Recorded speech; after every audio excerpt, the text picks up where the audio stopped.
അസ്സലാമു അലൈക്കും വറഹ്മത്തുള്ളാഹി. പ്രിയമുള്ളവരെ, ഈ അടുത്ത സമയങ്ങളിൽ കേരളത്തിലെ ഭരണകക്ഷിയാകുന്ന CPM-ൽ നിന്ന് ധാരാളം നേതാക്കന്മാരും പ്രവർത്തകരുമെല്ലാം ആലപ്പുഴ ജില്ലയിൽ BJP-യിലേക്ക് ചേക്കേറുന്ന വാർത്തകൾ ശ്രവിച്ചുകൊണ്ടിരിക്കുന്നവരാണ് നമ്മൾ. അവിടെ നിന്ന് കഴിഞ്ഞ കാലങ്ങളെ അപേക്ഷിച്ച് BJP-ക്ക് വലിയ സ്വാധീനം ചെലുത്താൻ കഴിഞ്ഞിട്ടുണ്ട്. കഴിഞ്ഞ പാർലമെൻറ്റ് തെരഞ്ഞെടുപ്പിൽ ശോഭാ സുരേന്ദ്രൻ പല മാർക്സിസ്റ്റ് കുത്തക സ്ഥലങ്ങളിലും അവർ ഒന്നാം സ്ഥാനത്ത് വരികയും മാർക്സിസ്റ്റ് പാർട്ടി മൂന്നാം സ്ഥാനത്തേക്ക് തഴയപ്പെടുകയും ചെയ്യുന്ന കാഴ്ച നമ്മൾ കാണുകയുണ്ടായി.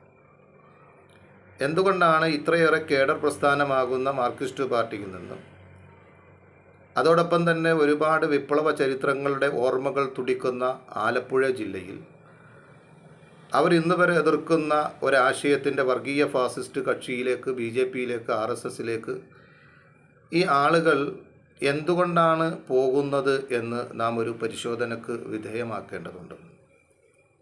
അങ്ങനെ വിധേയമാക്കുമ്പോൾ രണ്ട് കാര്യങ്ങൾ, ആലപ്പുഴ ജില്ലയിൽ BJP-യുടെ ഈ വളർച്ചയുടെ പിന്നിൽ സഹായിച്ച രണ്ട് ഘടകങ്ങളെ നമുക്ക് ചർച്ച ചെയ്യേണ്ടതുണ്ട്. അതിലൊന്ന്, എപ്പോഴും മുസ്ലിം വിരുദ്ധത പ്രചരിപ്പിക്കുന്ന കക്ഷിയാണ് BJP. മുസ്ലിങ്ങളെ അപരവൽക്കരിച്ചുകൊണ്ടാണ് തങ്ങളുടെ രാഷ്ട്രീയ താൽപ്പര്യം, ഭൂരിപക്ഷത്തെ മുതലാക്കിക്കൊണ്ട് തങ്ങളുടെ രാഷ്ട്രീയ നിലനിൽപ്പിന് വേണ്ടിയുള്ള പ്രവർത്തനങ്ങൾ അവർ നടത്തുന്നത്. എന്നാൽ ഈ BJP-യുടെ വളർച്ചയ്ക്ക് ഒരു പരിധിവരെ ആലപ്പുഴ ജില്ലയിലെ BJP-യുടെ ഇന്ന് നടന്നുകൊണ്ടിരിക്കുന്ന അവരുടെ വളർച്ചയുടെ പിന്നിൽ മുസ്ലിങ്ങൾ തന്നെയാണ് എന്ന് പറയേണ്ടി വരും. കാരണം നമുക്കറിയാം, സംഘപരിവാർ ആക്രമണത്തെ തടയുക എന്ന ലക്ഷ്യത്തോടെ ഇന്ത്യയിലെ നിരോധിക്കപ്പെട്ട NDF, ആ NDF-ൻ്റെ പ്രവർത്തനങ്ങൾ, വെട്ടിന് വെട്ട് എന്ന് പറഞ്ഞുകൊണ്ട് ആലപ്പുഴ ജില്ലയിൽ നടത്തിയ കലാപങ്ങൾ, രണ്ടു കൂട്ടരും അങ്ങോട്ടും ഇങ്ങോട്ടും നടത്തിയ കലാപങ്ങളിലൂടെ ഇവിടുത്തെ ഭൂരിപക്ഷം വരുന്ന ഹൈന്ദവ സഹോദരങ്ങളുടെ മനസ്സിലൊരു ഭീതി സൃഷ്ടിക്കാൻ, മുസ്ലിങ്ങൾ തങ്ങളെ ആക്രമിക്കുമോ എന്നൊരു ചിന്ത അവരുടെ മനസ്സിലേക്ക് ഇട്ടുകൊടുക്കാൻ ഇത്തരത്തിലുള്ള മുസ്ലിങ്ങൾ വിഭാഗങ്ങൾ അല്ലെങ്കിൽ മുസ്ലിം താല്പര്യം സംരക്ഷിക്കുന്നു എന്ന് പറയുന്ന ഇത്തരം മുസ്ലിം സമുദായത്തിലെ തന്നെ വളരെ ഒരു ന്യൂനപക്ഷാൽ ഒരു ചെറിയ ഘടകം മാത്രമാണ് ഈ വിഭാഗം. ഭൂരിപക്ഷ ആളുകൾ മുസ്ലിം സമുദായത്തിൽ എന്നും മതേതരത്വ കാഴ്ചപ്പാട് വെച്ച് പുലർത്തുന്ന, സഹിഷ്ണുതയുടെ നിലപാട് സ്വീകരിക്കുന്ന, സമാധാനത്തിൻ്റെ മാർഗം സ്വീകരിക്കുന്ന ആളുകളാണ്. എന്നാൽ ഇവർ നടത്തുന്ന, മുസ്ലിം സംരക്ഷകരാണെന്ന് പറഞ്ഞ് ഇവർ നടത്തിയ ഈ കലാപങ്ങൾ ആലപ്പുഴ ജില്ലയിൽ മുസ്ലിങ്ങൾക്കെതിരെ ശക്തി പ്രാപിക്കാൻ BJP-ക്ക് അവസരമൊരുക്കി കൊടുത്തു എന്നുള്ളതാണ്. ഈ രാജ്യത്തെക്കുറിച്ച് മുസ്ലിം സമുദായം മനസ്സിലാക്കേണ്ട ഒരു കാര്യമുണ്ട്. ഈ രാജ്യത്തിലെ ഭൂരിപക്ഷം വരുന്ന ഹൈന്ദവ സഹോദരങ്ങളും അവർ മതേതരത്വത്തിലും ജനാധിപത്യത്തിലും വിശ്വസിക്കുന്നത് കൊണ്ടാണ് ഈ രാജ്യം ഈ രൂപത്തിൽ നിൽക്കുന്നത്. അതുകൊണ്ട് തന്നെ ഈ സമുദായത്തിൻ്റെ, മുസ്ലിം സമുദായത്തിൻ്റെ താല്പര്യങ്ങൾ സംരക്ഷിക്കുവാനും മുസ്ലിം സമുദായത്തിന് ഇവിടെ അവരുടെ അവകാശങ്ങളെ പറയുവാനുമൊക്കെ ഒരു പരിധിവരെ മുന്നോട്ട് വന്നിട്ടുള്ളത് ഈ രാജ്യത്തിലെ ഹൈന്ദവ സഹോദരങ്ങൾ, നേതാക്കന്മാരുമൊക്കെയാണ്. അതുകൊണ്ട് അവരെ ചേർത്ത് പിടിച്ചുകൊണ്ട്, അവരുമായി സഹവസിച്ചുകൊണ്ട് ഈ രാജ്യത്തിൻ്റെ ഭൂരിപക്ഷത്തിൻ്റെ വർഗീയതയെ ചൂഷണം ചെയ്യാൻ ശ്രമിക്കുന്ന RSS-നെയും BJP-യെയും ഇവിടുത്തെ ഭൂരിപക്ഷം വരുന്ന ഹിന്ദു സമുദായങ്ങളോട് ചേർന്ന് നിന്നുകൊണ്ട് പോരാടാനാണ് മുസ്ലിം സമുദായത്തിൻ്റെ കക്ഷികളാകട്ടെ, സംഘടനകളാകട്ടെ ഒക്കെ ശ്രമിക്കേണ്ടത്. അതിന് പകരം ഞങ്ങൾ ഏതിനെയും ആക്രമിക്കും, ഞങ്ങൾ അതിനെയൊക്കെ പരാജയപ്പെടുത്തുമെന്നുള്ള ഈ ഒരു സമീപനം മുസ്ലിം സമുദായത്തിന് ഗുണകരമായില്ല. അതിൻ്റെ തെളിവാണ് ആലപ്പുഴയിലെ BJP-യുടെ വളർച്ച എന്നുള്ളത്.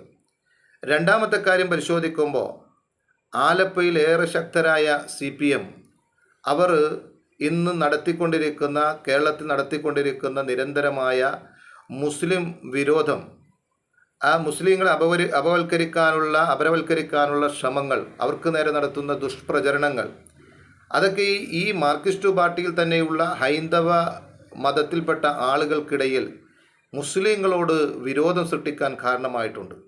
നമുക്കറിയാം, ഈ വഖഫ് പ്രശ്നങ്ങൾ നടക്കുമ്പോൾ പോലും BJP-യുടെ അതേ ശബ്ദത്തിലാണ് മാർക്സിസ്റ്റ് പാർട്ടിയുടെ അംഗമായിരിക്കുന്ന, കോട്ടയം ജില്ലാ കമ്മിറ്റി അംഗമായിരിക്കുന്ന ഒരു വ്യക്തി ചാനലിൽ നിന്നുകൊണ്ട് ഇവിടുത്തെ BJP-യുടെ MP ആകുന്ന സുരേഷ് ഗോപി പറഞ്ഞ അതേ ഭാഷയിൽ കിരാതമാണ് വഖഫ് നിയമം എന്ന് പറഞ്ഞുകൊണ്ട് അവിടെയെല്ലാം മുസ്ലിങ്ങളെ പ്രതിക്കൂട്ടിൽ നിർത്താൻ ശ്രമിക്കുന്ന ആളുകൾ. ആലപ്പുഴ ജില്ലയിലുണ്ടായിരുന്ന ഒരു മുഖ്യമന്ത്രി, മാർക്സിസ്റ്റ് പാർട്ടിയുടെ ഒരു മുഖ്യമന്ത്രിയാണ് ഡൽഹിയിൽ പോയിക്കൊണ്ട് ലവ് ജിഹാദ് ഉണ്ട് എന്ന് പറയുന്ന ഒരവസ്ഥയുണ്ടായത്.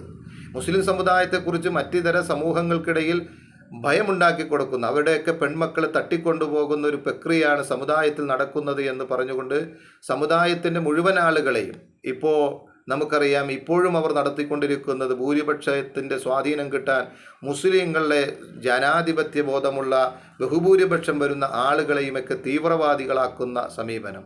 ഇവിടെ ഏതെങ്കിലും തരത്തിലുള്ള കൊള്ളകളോ കൊലവെപ്പുകളോ അതല്ലെങ്കിൽ മറ്റു തരത്തിലുള്ള പിടിച്ചുപറികളോ ഒക്കെ നടന്നാൽ അത് ഏതെങ്കിലും ഒരു പ്രത്യേകമായ മുസ്ലിം ജില്ലകളെ കൊണ്ട് ചാർത്തിക്കൊടുക്കുന്ന സമീപനങ്ങൾ. അതുപോലെ തന്നെ മുസ്ലിങ്ങളുടെ വിജയങ്ങളെയെല്ലാം വേറെ തരത്തിലൂടെ കാണാൻ ശ്രമിക്കുന്ന ആളുകൾ. ഈ പ്രവർത്തനങ്ങളിലൂടെ സംഭവിച്ചത് മാർക്സിസ്റ്റ് പാർട്ടിയിൽ തന്നെയുള്ള ഹിന്ദു വിശ്വാസികളുടെ മനസ്സിൽ മുസ്ലിം സമുദായത്തോട് വിരോധമുണ്ടാക്കി കൊടുക്കുകയും എങ്കിൽ ഈ മുസ്ലിം സമുദായത്തിന് നേരെ തങ്ങൾക്ക് പ്രൊട്ടക്ഷൻ നൽകാൻ യഥാർത്ഥത്തിൽ സാധ്യമാകുന്നത് അത് BJPക്കും RSSനുമാണ് എന്ന് ചിന്തിച്ച് അവർ ആ തലത്തിലേക്ക് അവരുടെ ഒപ്പം പോയിട്ടുണ്ടെങ്കിൽ ആ BJPയുടെ വളർച്ചയ്ക്ക് CPMൻ്റെ മുസ്ലിം വിരോധ പ്രചരണം കൂടി അതിന് കാരണമായിട്ടുണ്ട് എന്ന് നമ്മൾ മനസ്സിലാക്കണം. അതുകൊണ്ട് ഈ സമൂഹത്തിൽ ശാന്തിയും സമാധാനം ഉണ്ടാകണം. അത് ഹിന്ദു ആകട്ടെ, മുസ്ലിം ആകട്ടെ, ക്രിസ്ത്യാനി ആകട്ടെ, എല്ലാവരും ഈ രാജ്യത്ത് സമാധാനത്തോടെ ജീവിക്കണം. എങ്കിലേ നമ്മുടെ ജീവിതത്തിന് സന്തോഷം ഉണ്ടാവുകയുള്ളൂ. നമുക്കറിയാം കലാപങ്ങൾ ഉണ്ടായാൽ അത് നമുക്കൊരുപാട് നാശങ്ങളുണ്ടാകും. ഇപ്പോൾ മണിപ്പൂരിൽ കലാപം നടക്കുന്നു, വർഗീയതയുടെ പേരിൽ, ജാതിയുടെ പേരിലൊക്കെ അവിടെ കലാപങ്ങൾ നടക്കുന്നു. അവിടെ മുസ്ലിങ്ങളുണ്ടായിട്ടല്ല, അവിടെ നടന്നുകൊണ്ടിരിക്കുന്ന ഹിന്ദുവും ക്രിസ്ത്യാനികളും തമ്മിലുള്ള കലാപങ്ങളാണ്. അതുപോലെ ഗോത്രങ്ങൾ തമ്മിലുള്ള കലാപങ്ങളാണ്. ഇതൊക്കെ മനുഷ്യന് സമാധാനം നഷ്ടപ്പെടും. അതുകൊണ്ട് മനുഷ്യരാണ് എന്ന നിലയിൽ മാനവികത ഉൾക്കൊള്ളുന്ന മനുഷ്യരെല്ലാവരും ഈ രാജ്യത്തിൻ്റെ വർഗീയ മനോഭാവങ്ങൾക്കെതിരെ, തീവ്രവാദ മനോഭാവങ്ങൾക്കെതിരെ ശക്തമായി നിലകൊള്ളുക. അതിന് അള്ളാഹു അനുഗ്രഹിക്കുമാറാകട്ടെ. അസ്സലാമു അലൈക്കും വറഹ്മത്തുള്ളാഹി.